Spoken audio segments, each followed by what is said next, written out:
Hey everybody, welcome back to the Rungs Living channel. This is my review of the H&R Pardner Protector 12 gauge shotgun. This shotgun is basically a Remington 870 clone. It's just a little bit cheaper, mostly because it's made in China. One of the rumors I heard is that they've done such a good job at making these in China that Remington is actually subcontracting them to build them. And I don't know if this is true or just something that I'm getting off the internet that's just total nonsense. But what I do know is that it is a very high quality shotgun for the money, and there's a chance that it might even be slightly higher quality than the Remington 870. That being that the actual steel that the firearm is made out of is said to be a slightly higher quality steel. Other than that, it is basically a Remington 870 clone, with one other exception being the barrel is not interchangeable because it mounts to the tube loader in a different place. So basically everything in the aftermarket that's for a Remington 870, whether it be pistol grips, fore ends, all that kind of accessories will all fit except for the barrel. Do not think that you can just get a Remington 870, for example, breacher barrel and just put it on, because that will not work. The whole gun is finished in parkerization. I don't think that it's that thick of parkerization. It seems to scratch very easily, although it's not scratching down to the bare metal and rusting, so maybe that's not so bad, but it, you know, it'll definitely get scuffed up when you bump it against it. At the front of the barrel is a brass bead front sight. I'm told that the reason they use brass is because the color of the brass picks up easier at night, and I have to say that it does seem to work pretty well. I can pick it up well at night or in day. The rear sights are just, um, it is drilled and tapped. There are 3 drill holes here. You can put standard rails or a scope or a red dot or whatever you want back here. But as far as an actual fixed rear sight, there's no fixed rear sight. You just look down the barrel, line up the front bead, shoot, and you should be hitting what you're aiming at. This shotgun holds 6 rounds. That's in total. It cannot be ghost loaded for one more. If you're not familiar with ghost loading, it is a Mossberg thing. The Remington shotgun has a feed ramp. I like the feed ramp. It seems to, I'm not sure if it actually loads better or not, but it gives me peace of mind that it's there and that's what it's there for, and it seemed to work well. But because of that, it is in the way, and you definitely could not ghost load 1 extra round on this firearm. The fore end and the stock are both synthetic. We have a recoil pad. I guess it works pretty good. I don't know. It doesn't really seem, I mean, the kick on it is not that bad. It definitely depends on which type of round you're shooting, for starters, but the overall firearm is fairly heavy and seems to absorb recoil fairly well. The magazine tube has positive clicks all the way up here, and just one note, you should actually hear it when you're screwing the threading down. You should actually hear it positively clicking. Click, click, click, click, click.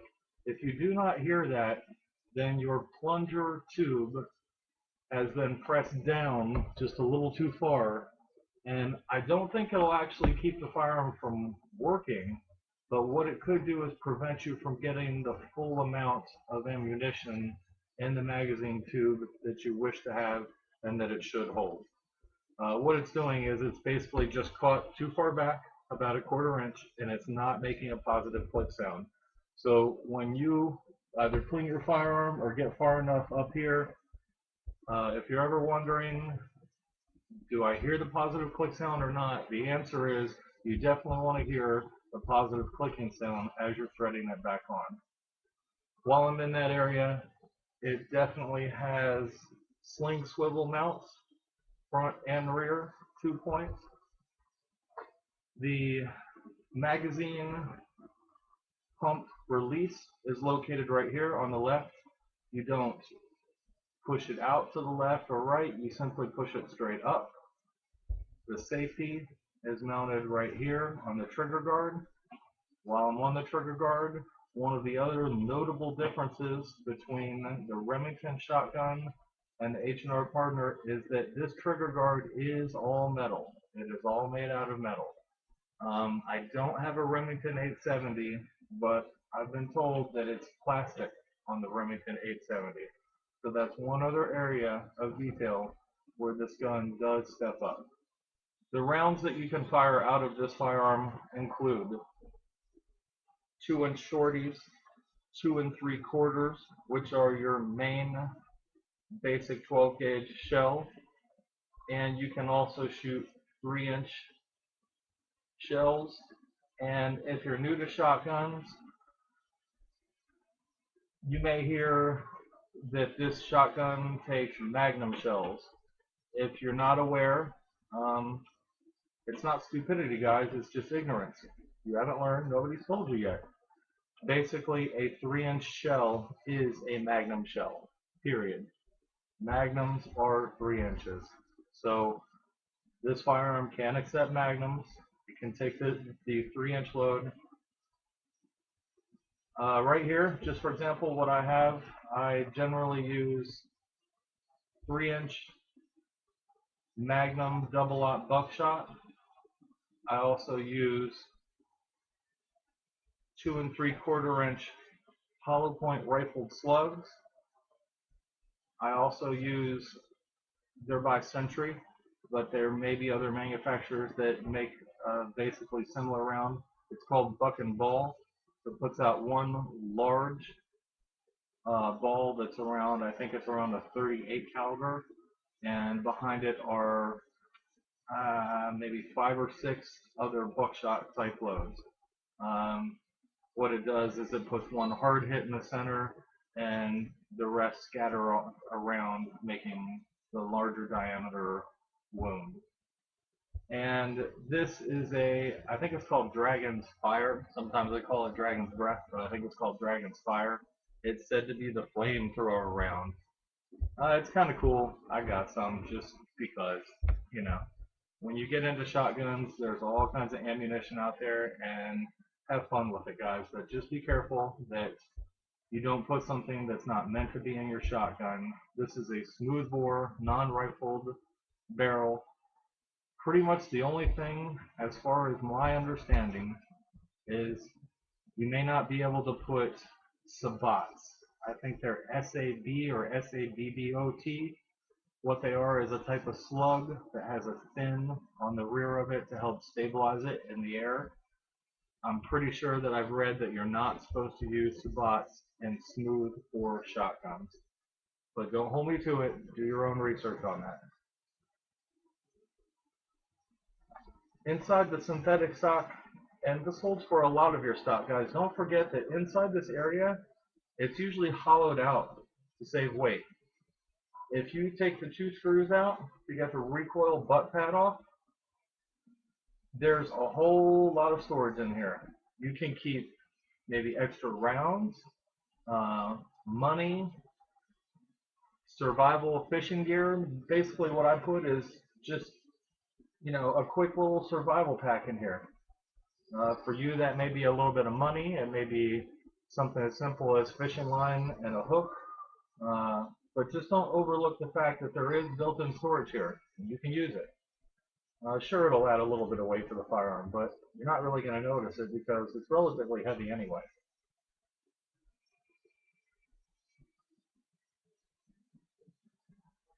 I should mention the price of this shotgun.